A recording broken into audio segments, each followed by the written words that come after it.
I used to have random visions, and I could not explain what they were.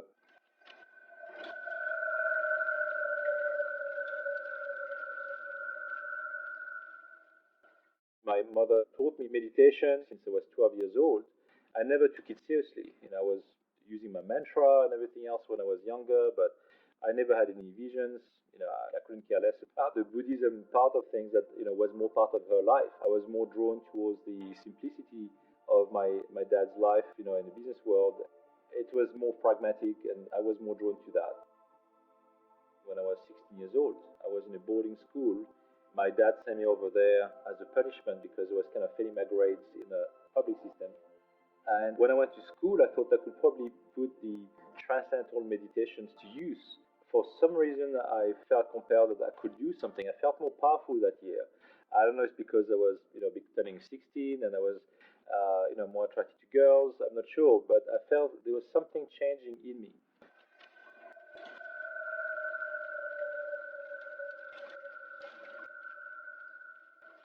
I remember having like pounding headaches and nosebleeds that year, and powerful visions of people in my class.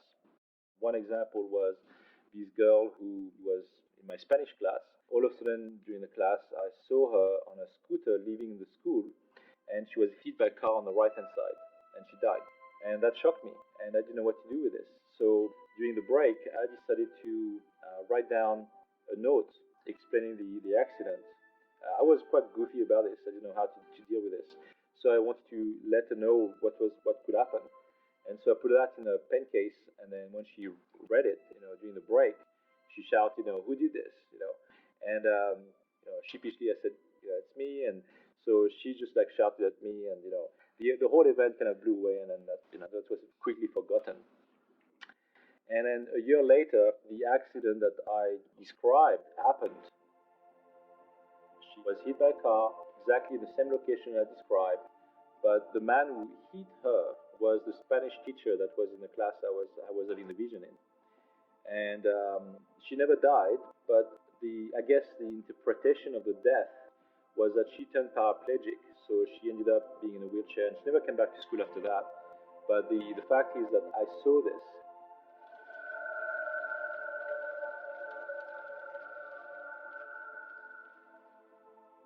I also was able to use meditations to come out of my body and see objects from a distance. And in that case, I was in a boarding school going to the girls' dorm and was able to hover over the night table of a girl that I fancied to impress her.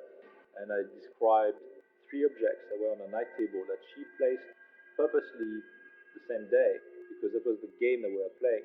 I was asking her to place one object that day, and she placed three.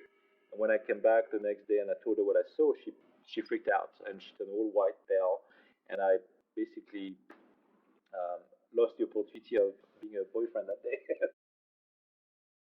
It carried on for many years after that, to the point where when I first met my wife at 20, she basically said to me, "I don't want you to have those visions, and I don't want you to share them with me because you might see me dead or splitting up or anything like that." And I respected that, and for 10 years I decided to shut it down. I almost imagined like some grid falling all around me like a cage to protect me from anything that would come.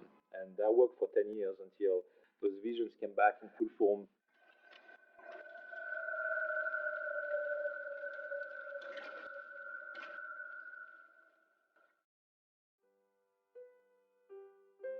I started to build up a life for ourselves.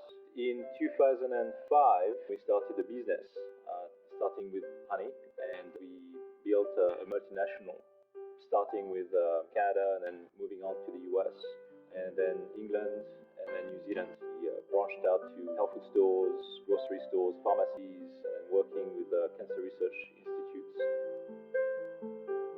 I was not really thinking of the consciousness movement, or my life was just working. My dad was a businessman, and therefore I was very comfortable in that world.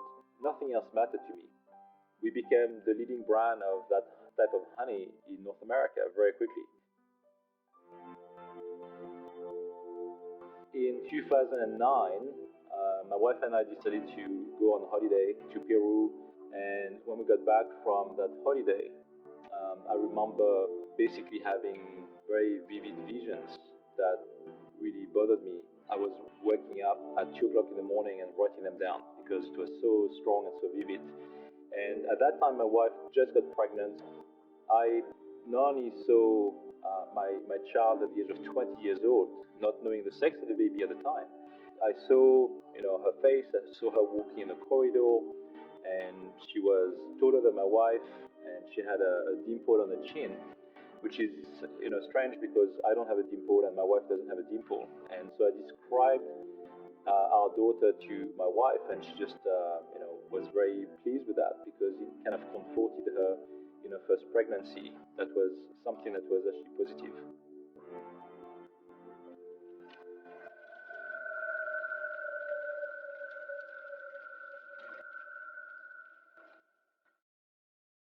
More striking to me was the visions I had about those various events. So one of them was about the assassination of a man. I could see him through the eyes of someone else. So I was basically on the top of a rooftop of a building, and I could see this man in a car, and the window was rolled down.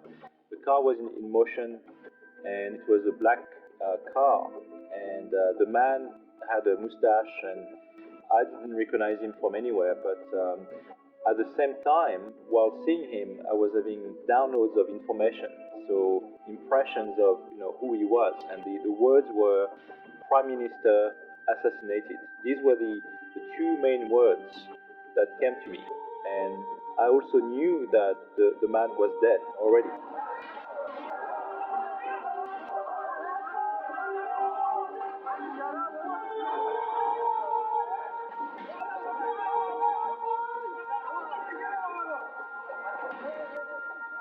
So it was not so much of a vision of someone who was going to die, but something that already happened. The next day when I woke up, I was looking on Google Images and Prime Minister assassinated with the keywords, and the face of that man showed up. I could see him there. It was exactly him. And I recognized him. I told my wife, who was still in bed, I was watching it on my laptop. And for whatever reason, I thought, let's switch on the television. And the first thing that we saw, like the news report, was a live report of La Hague, in Europe. And they were having a tribunal about some of the potential killers of Rafik Hariri, the Prime Minister of Lebanon. It was a live report, and they were explaining that 2 or 3 men were brought in for a testimony, but they got released and they couldn't hold them responsible for it. But I had still no idea why I was seeing those visions about this man who died, and how this would relate to my life or in any shape or form. And I also had visions of other events that happened the same day, which was the crash of a FedEx airplane, the crash of another airplane with children inside on board.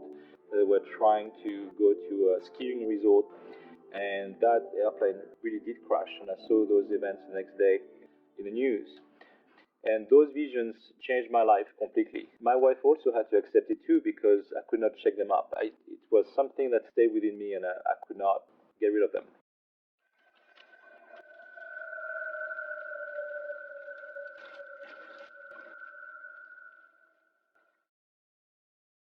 When you think about, again, the remote viewing program that was created by the Stanford Research Institute, and the CIA got involved and created the Stargate program.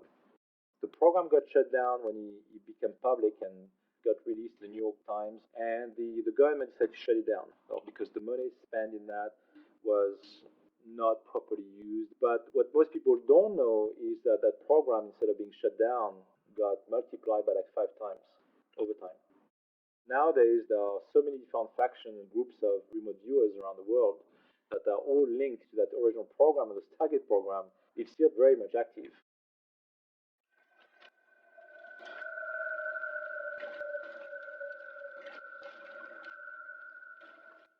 From 2009 to 2011, I had huge amount of visions. And those visions were becoming more and more intense in terms of cataclysmic, like seismic activity, tsunamis, earthquakes, fires, you name it. And this was causing me grief in a sense that I was trying to build up a multinational business, and all of a sudden I was bombarded with those visions on a daily basis. Sometimes during the day, I was in a meeting, and all of a sudden, boom, those images came to me. I thought I need to see someone to help me out with those visions because it's disturbing my life. It's not going to be helping me down the road. So I booked an appointment with a clinical hypnotherapist.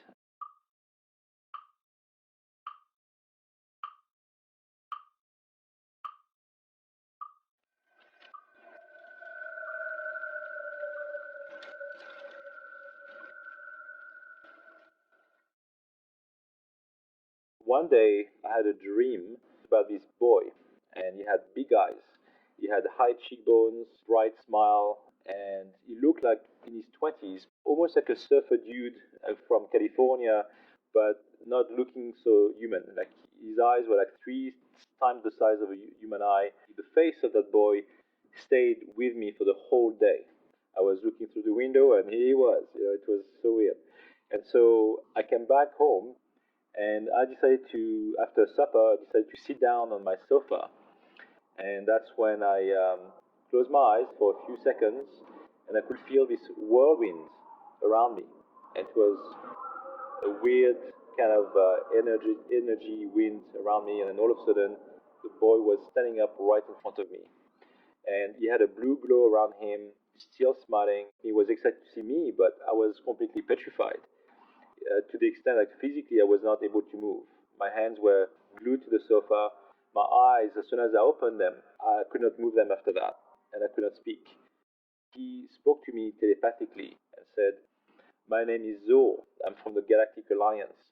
And that was very strange because I never cared about ETs before, about UFOs. When he talked to me about the Galactic Alliance, I said, to myself, I said, I have no idea what that means. I had many questions, and for whatever reason, it may have sound selfish, but I was asking him about the visions I was having because I booked this appointment with a clinical hypnotherapist. So while waiting for this appointment, he showed up in my life. When I asked him about my visions, I said, I saw people dying and we saw things, and said, well, yes, so what?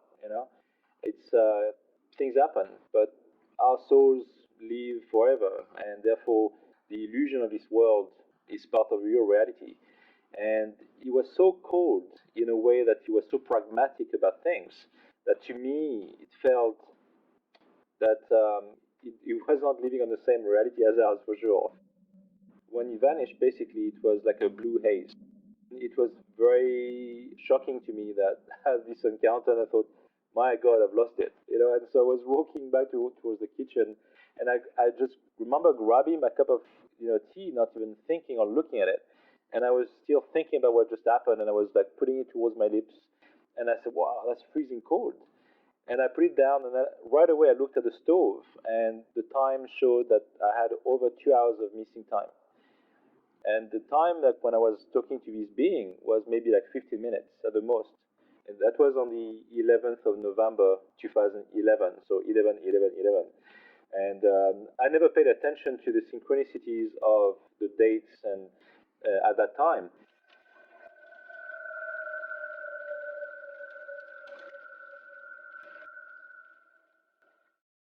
So when I went to see the hypnotherapist, our first meeting was about regression and trying to go back to my past lives as well as my visions and trying to make my visions disappear. But her idea was, well, how about we make you control them if you want to? It's up to you. You can either choose to control your visions or you can make them go away. And I thought, well, maybe I should try to control them.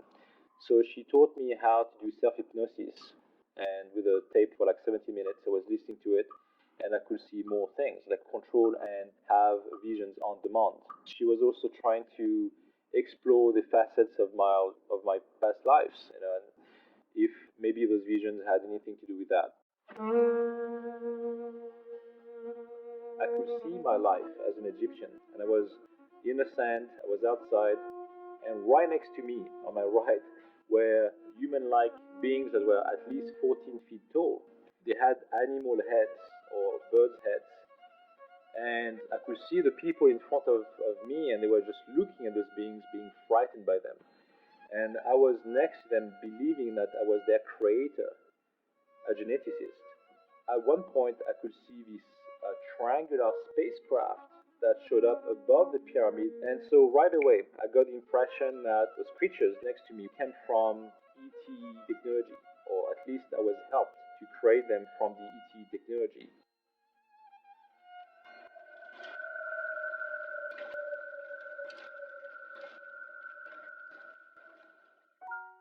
So the hypnotherapist, she asked me, when did these visions start? Then I told her that when I was younger, I used to have random visions. So the hypnotherapist wanted to go back to that time when I was 16. When I closed my eyes, I was sent back to when I was 16 years old. I was looking around and it was dark. And I was on the school grounds of that boarding school in France. Then I looked back at my feet, realized that my feet were leaving the ground. So I was being lifted up. And I kept describing it, and now I'm placed on my back in the air, and then I just go feet first into a spacecraft. And I could see the door opening on the side. It was very bright, and I was going in feet first.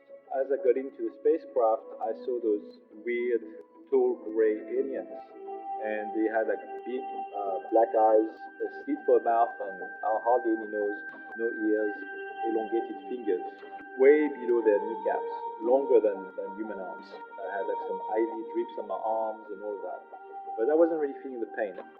Then the tall gray aliens started to argue, and I could hear them doing like woo, woo, woo, woo, like a very deep sound like this. And I looked at them and they stopped. They stopped being busy around me. When that happened, the hypnotherapy stopped the session on purpose. She basically was so shocked by what I was describing that she was not prepared for this. We were about to talk about visions, but she said, I've got zero clue about aliens. I don't know how to deal with this. So give me a few weeks and then come back and we can start the session again so I can read up about it, so I can ask you the right questions, or at least help you with the topic. So I said, sure, that's fine. So we waited some time and then I came back for more sessions. So we repeated that same session, and I was seeing exactly the same thing, being lifted up, going into the spacecraft, and then IV drips. When the gray aliens argued, she asked me, so can you ask them what they're arguing about? And I said, well, how can I ask them? They speak different language. And she said, because in your subconscious mind, you can ask them the question, and they will be able to respond to you in English or in French, whatever you want. And when I asked them what they were arguing about, they did respond to me in English, saying, we can't touch you because you've been tampered with. She said, can you then ask them to show you what they mean by that, being tampered with? And then a bunch of symbols showed up in between me and them. So they were holographic symbols. There was an upside down triangle with like three dots, like a star shape and like a stick. None of that meant anything to me, but I was describing it to the hypnotherapist. Then she said, well, what do these symbols mean? And the gradients would not tell me anything. The therapist said, can they then show you where you've seen those symbols before, if they can't tell you what they mean? And at that point, my whole world changed when I blacked out under hypnosis, and I felt I was going backwards very fast. And I had no idea what was going on. And then all of a sudden, I opened my eyes under hypnosis, and I could see my hands, and they were like baby-like hands. I was in a baby body, and I could feel this black and silky bath that had intelligence to it. And I could see through the glass that there were some shapes, like silhouettes, walking around. I could not quite tell what it was. So because of that, the hypnotherapist then said to me, well, can you come out of your body to find out where you are? And so I followed exactly those instructions. I came out of my body, and I can see this massive spacecraft that's a few miles long, and I know exactly where I am inside the spacecraft. Oh, and I can see the Earth underneath it. I could hear the therapist's voice panicking, saying, "Oh, go back in your body." And so I went back into my body. And then she asked me to come out again by saying, "Stay in the room." So, you can see what's in the room. And I did that. There was like green tinge and orange tinge to the walls. Everything felt alive. And everything had an intelligence to it. Like the craft itself had life. The man and the woman were wearing the upside down triangle symbol that the stored aliens in a spacecraft showed me. The woman, by the way, looked very beautiful and she had like long hair. And when you think of like Poseidon or Zeus or whatever, these statues, they looked exactly the same. I remembered how severe and stern they seemed to me. It was not like a loving feeling in a way, and they were not experiencing like the human emotions the way we feel them. It was very different. For them, it was very scientific and to the point. The man then spoke to me in a very stern manner again and said to me, "You are supposed to be living your life in a human form and die. That's all we're asking of you. That's it. Nothing else. We live within an illusion, therefore, this reality is made up for our experiences." And that's pretty much what he was trying to tell me. You were supposed to be living your life and then die. And so we could learn from these human emotions, from grief to love to hate, because those emotions are so complex.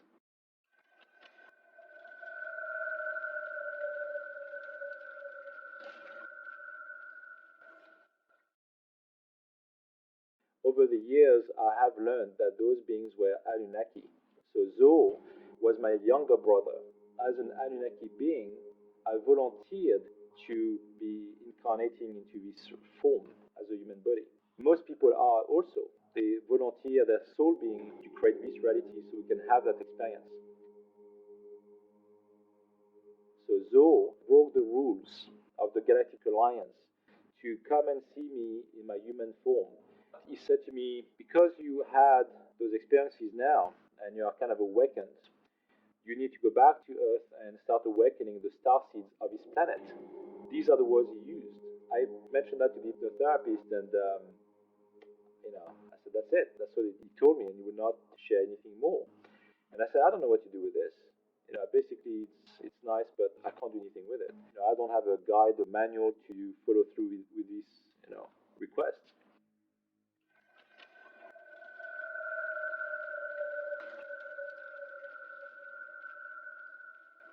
When my mother got pregnant, there was a lot of mystery around my birth. She got pregnant, and then she had an hemorrhage. Went to the hospital to check, if the baby was alright. And that's when they told her that she was carrying twins, and that one of the baby was older than the other, that maybe like 3 to 4 weeks apart. Especially like in southwest of France, in a small town, it's never been seen before. It was kind of an anomaly. They told her though, they said, it's most likely the first fetus will die because it's not growing, it's not developing. And which is exactly what happened. She had a miscarriage, and she ended up just carrying me to term at 9 months. And when I was born, the first layer of my skin fell apart, and I was screaming in pain apparently for 6 months, and it was not growing back by itself. So my family resorted to the services of different doctors and tried to give me like all sorts of bath solutions, but nothing was working. When I was 6 months old, my skin came back, and no one knew why and how, and it just happened. I feel that when I was on that spaceship, it was so vivid, so real, that I just put the two and two together. When I was on the spaceship, I was 6 months old when I saw myself as a baby. I really believe that they were the ones who healed me from this condition with the black water, people call black goo, but it wasn't black goo to me, it felt like healing. It's more like fixing my DNA. To me, it just felt real, and it just gave me the answers for something that was a big anomaly and missing link for my own family back in France.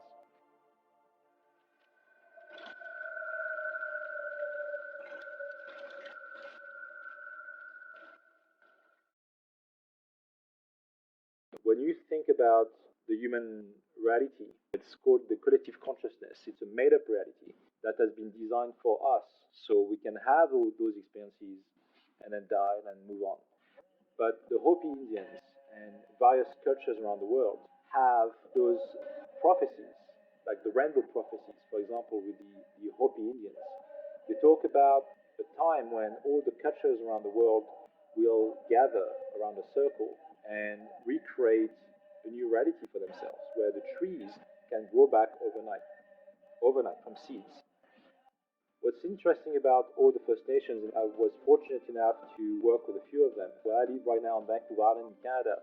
When you ask them, where do you come from? Where does your culture, your nation comes from? They said, well, our ancestors fell from the sky. They don't call them ETs. They would say they are our star brothers. And we're not different from that. We just forgot where we come from. What the Annunaki shared with me was that we are the last form of evolution on the planet. That this is the last time we will try to manipulate the human genome, because we are the perfect example of how we can evolve already using those tools, combining the energetic world with the physical world, and we can combine that to make up a new reality for ourselves. This is what the Hopi Indians talk about. They say we can recreate reality overnight because this is in our power. If we just put all of our minds together, mind over matter is a real thing. This is demonstrated in schools today when they can put a plant, like two different plants, and by interjecting some negativity towards one plant and love and kindness to another, the one that has all the negative emotions will die way sooner than a plant that has all these positive energies. So mind can impact matter. This can also be impacted from any location. You can do the same thing remotely from like 5,000 miles away. That's when we can see that time and space is just an illusion. It's got no real boundaries.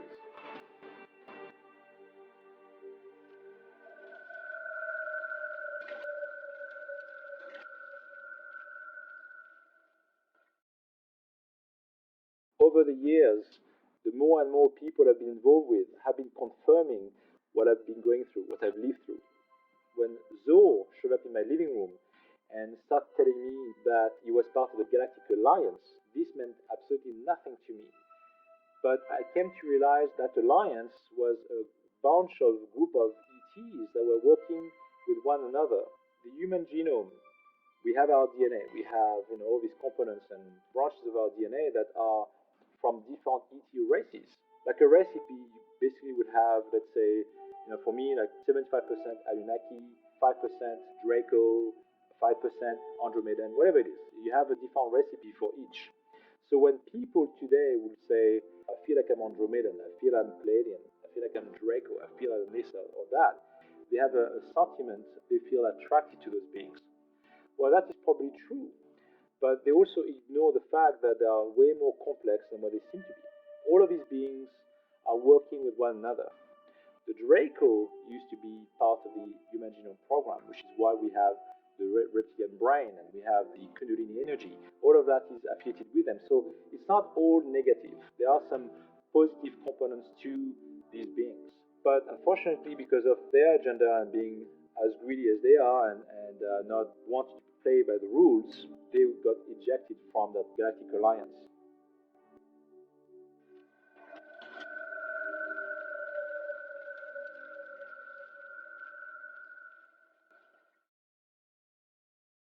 The duality in terms of negative and positive is very real. And certain factions, certain forces, ETs, would prefer to work towards darkness because it gives them extra power. And we can see that today on planet Earth. Those influences exist as much as the positive influences. So we have access to both ET groups on the planet who are currently controlling us. They are the Illuminati groups and the secret societies are working with the Draco reptilians. And I know that from people who are within those groups. The secret space program faces that daily. And again, this explains why there are so many powerful factions between the CIA, the SSP, and the cabal groups that basically are fighting one another on a regular basis. I have worked with people who told me that they went on missions through the SSP and they have met the Draco. They have seen humans in cages and children that somewhere used to be fed to the Draco as a delicacy, some for slaves. They are currently working towards a program that's called the Immortals, when they want to live forever, right? It's one of those things that they work towards. I'm talking about people in government who are using those dark energies. The people that from the SSP that went on to fight those groups. I know people within the secret space program that got killed, that never came back from those missions.